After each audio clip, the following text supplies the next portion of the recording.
Peloton just reported before the opening bell, and it was atrocious. Now, if you've watched this channel before, a year and a half ago, we made videos about Peloton. After this video is done, maybe go check some of those out. The biggest concern that I had going forward was that Peloton really surged because of the pandemic. People were not going back, people were not able to go to the gym, so they had to account for it some other way. I personally bought a Peloton. Mo bought 2 Pelotons, so we understood completely. Now, one thing I did say back then was, well, what happens when people go back to the gym? You know, a lot of people, a lot of high flyers out there said, hey, Peloton's the future. This is great. And I think Peloton makes a wonderful product. Absolutely incredible gear. But the question became, was it sustainable? So if you're new to this channel, I'm Paul. I'm a value investor.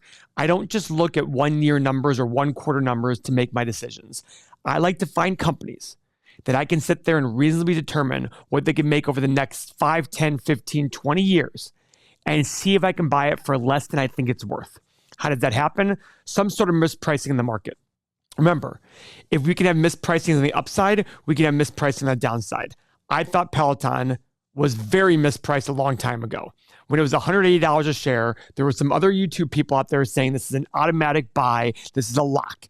It is now at $11 per share. Let's use our software and check it out. So if you have our software, of course, go into it right now, but it's down 17% right now today. So yesterday, it was up over 20% because they announced a deal with Amazon. Now, of course, my cynicism said, so they knew that earnings were going to come out and be terrible. They announced this deal with Amazon the day before those earnings come out to kind of soften the blow. So this is where they're at right now. But let's go look at their chart over the last 5 years. Oh boy, look at this chart. They hit a low right during the pandemic of $19.51. They're currently at $11.22. So even before the pandemic, even during the pandemic, their big surge occurred. They were still higher than they are today. Does that mean it's a buy? Not necessarily, guys. Let's go look at their results real quick. Let's go look at their income statement, for example. This is the last 4 years of data. Look at this revenue growth, pandemic growth. But look at this. Now, it hasn't updated yet because Morningstar hasn't sent us our data yet. But look at this. There's very little growth here. Very, very little growth. So what were the results that occurred? Okay. So they were expected to lose 77 cents per share. They lost $3.68 per share. That is a huge miss. Now, their new CEO was talking about all the restructuring. Guys, imagine this. Peloton, this amazing company, is already talking about restructuring. It's such a young company. It's already talking about how they're going to plan for the future and do all these things.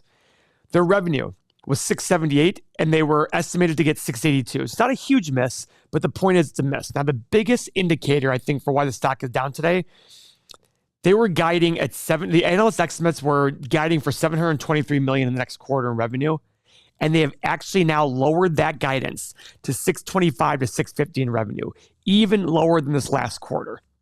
Now, guys, one other thing I want to remind you, Peloton is not cheap.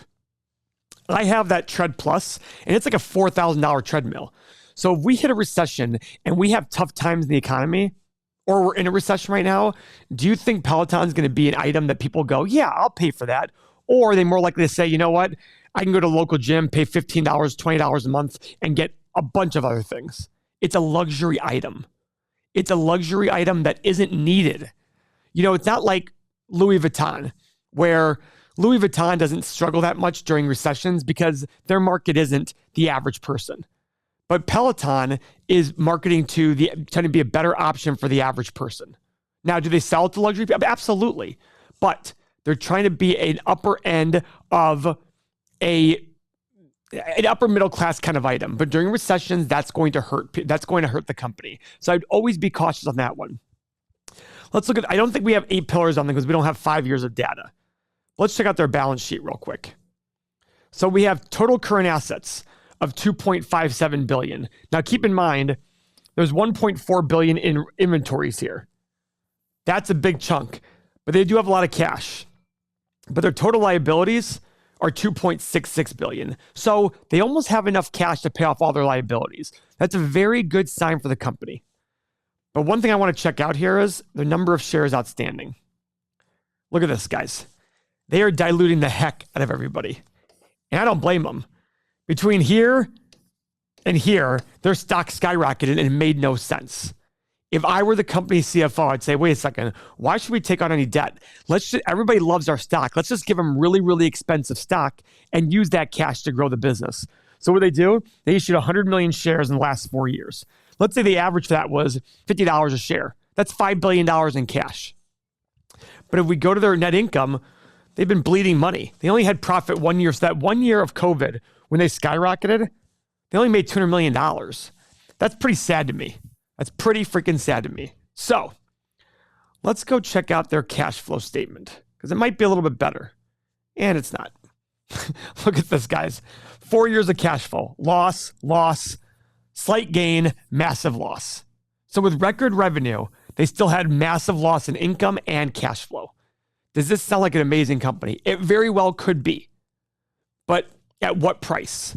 That is the issue. Now, there's some things to understand about the company as you do more due diligence. One, they're really trying to sell their monthly plan for their software. Guys, keep in mind, I have the Tread Plus. I don't belong to the software anymore. Why? I wasn't using the classes. I don't need it. I'm just trying to get on there, do my cardio, and move on. In fact, I play chess when I'm on the treadmill. I put my iPad there and I play chess. So I don't need the software. Did I pay a lot of money for the device? Absolutely. But it's a really wonderful device and I'm really happy I got it. But I'm not going to pay. But I very well could I have the big screen and everything? Did I really need that? I don't know.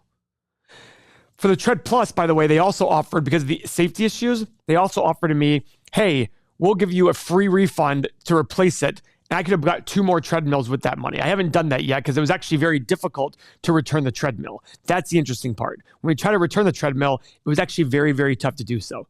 So I see all these issues. Now, do I think Peloton is a great brand? Yes, absolutely. But at what price? That's the question. So what I'm going to do is I'm going to go to our stock analyzer tool. Now, the hard part is this. I created the stock analyzer tool as a way of making assumptions about the future and this tool telling me what to pay for the stock. Because every investment is the present value of all future cash flow.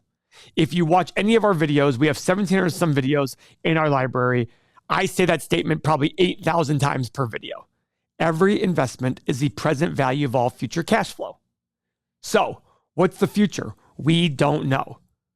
Our goal is to make assumptions about the future and then determine if we're overpaying or underpaying. These are the assumptions we're making. Now, the hard part for Peloton is we don't have many profit numbers. Why? They don't make money. So we have to make a lot of assumptions here about the company. And at the end, my recommendation is putting a desired annual return that's very, very high. So what I recommend for this video, please rewatch the stock analyzer tool many times because I'm going to explain to you while I do this thing very thoroughly why I'm making my assumptions. And guys, guess what? These are wild assumptions. But why do I make them? Because I want to see if I'm even in the ballpark of doing more research. I believe in looking at the quantitative parts of a company first and determining if I should go further and doing more research. So let's start. Let's go with revenue growth. Now, huge revenue growth, 107% a year over the last 5 years. But look at last year, only 4%. Someone's sending me a message in our community.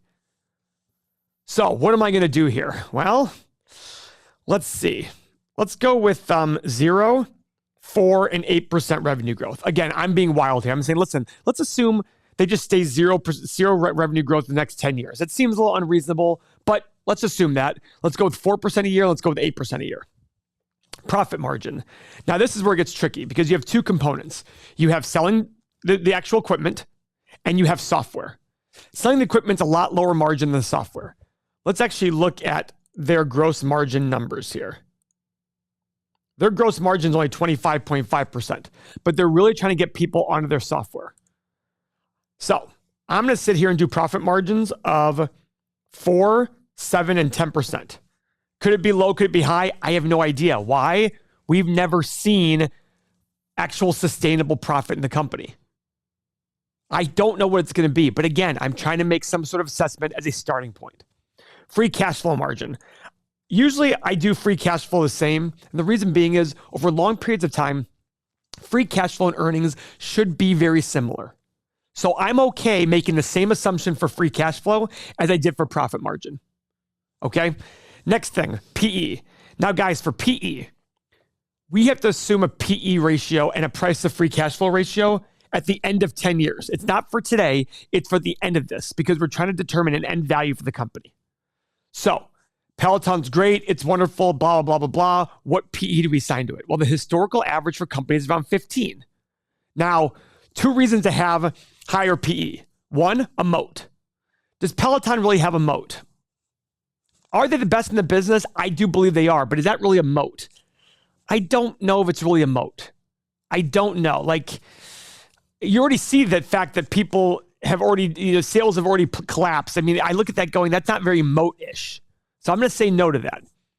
Two, growth potential. Well, maybe they have growth potential, maybe they don't. I really don't have a clue. This is a very, very tough one.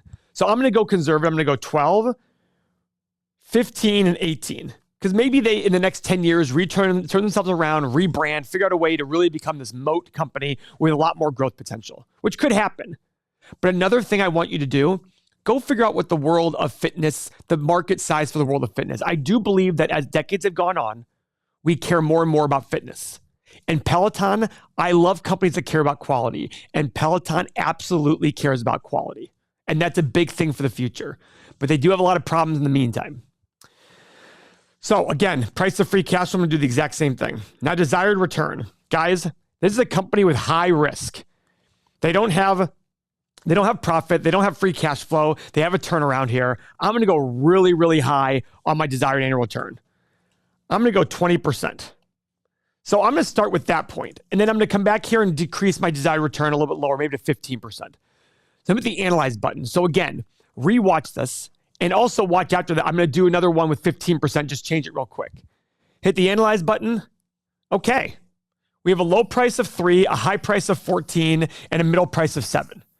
If we change this to 15% desired return over the next 10 years, we're at 4, basically 4, 9, and 20.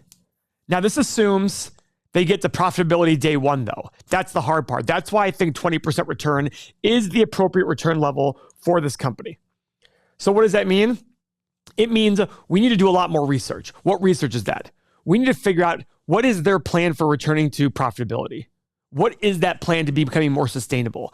How much are they going to dilute their owners by issuing shares in order to fund these losses? Because remember, this assumes the share price, the number of shares stays the same, okay? But you've seen in the past that they issue shares a lot in order to fund the business.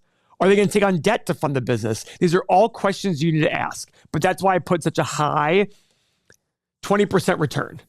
So for me, right now, I'm going to pass on Peloton. That doesn't mean you shouldn't. And if you want to buy Peloton, if you want to put a small amount in there just to test the waters, do whatever you want. I don't know your current situation, so I can't possibly ever respond to that. But for right now, this is the way I look at Peloton. If you want to understand our 8-pillar process on more cash flow businesses, please watch our next video on the 8-pillar process. And don't forget to subscribe to our channel. Thank you very much for our time.